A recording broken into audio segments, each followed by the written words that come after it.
पांडुरंग शिक्षण प्रसारक केंद्र संचलित उमा शिक्षणशास्त्र महाविद्यालय आपण 2023-25 शैक्षणिक वर्षाच्या सदिच्छा समारंभ विनोद समारंभ प्रसंगी सर्वजण एकत्र येऊन माझे सर्व छान दिसणारे विद्यार्थी मित्रमैत्रिणी प्राध्यापक वृंद आणि ज्यांनी या कार्यक्रमाचं नियोजन केलं असे फर्स्ट इयरचे विद्यार्थी.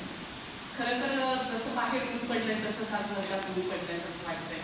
पावसाळा असला की विद्यार्थ्यांचे थवे महाविद्यालयाकडे वळतात आणि उन्हाळा असला की विद्यार्थी घराकडे वळतात आणि तसाच आजचा हा क्षण आहे. आनंदी पण आहे, तुम्ही पुढच्या जीवनात चाललेला आहात, नवीन दिशा तुम्हाला मिळणार आहे, त्या प्रसंगी आनंदही वाटतोय आणि आमच्यापासून तुम्ही दूर जाणार त्याचं दुःखही आहे. ह्या दोन्ही ह्याच्यामध्ये आनंद आणि दुःख ह्या दोन्ही क्षणामध्ये आपण इथं एकत्रित आलेलो आहोत. तुम्ही खूप काही छान छान बोललात आमच्याविषयी. मला थोडंसं अशी अपेक्षा होती की आमच्याकडून आणखी काही तुम्हाला काही कमी पडलं का किंवा काही त्रुटी राहिल्या का असं काहीतरी सांगतात आणि आम्हाला सुधारणा करण्याला वाव मिळेल.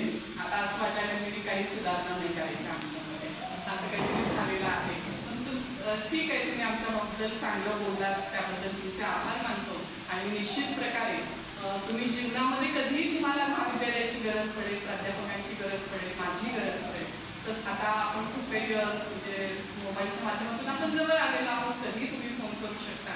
महाविद्यालयाने जर कधी तुम्हाला बोलवलं इथून पुढे कुठल्या प्रक्रियेसाठी तरी तुमचं सहकार्य महाविद्यालयाला असावं अशी अपेक्षा व्यक्त करते.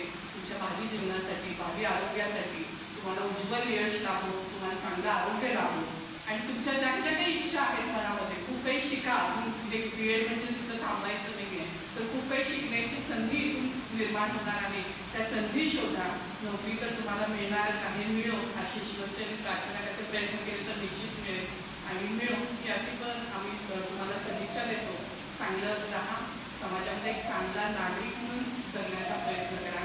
आपण काही समाजाला काही चांगलं देऊ शकतो का याचा सातत्याने विचार करा.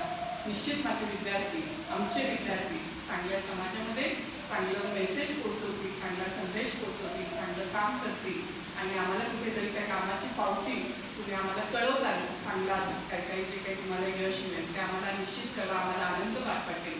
आणि जर कधी कदाचित दुःखाचा प्रसंग जरी जीवनात आला तर तिथे न हारता त्याही वेळेस आम्हाला मदत मागितली तरी आम्ही तुमच्या दुःखात सहभागी होण्यास निश्चित तयार आहोत.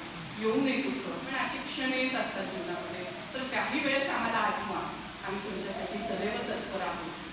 हे 2 वर्ष तर आहोतच आहोत, पण नाही पुढे राहणार आहोत.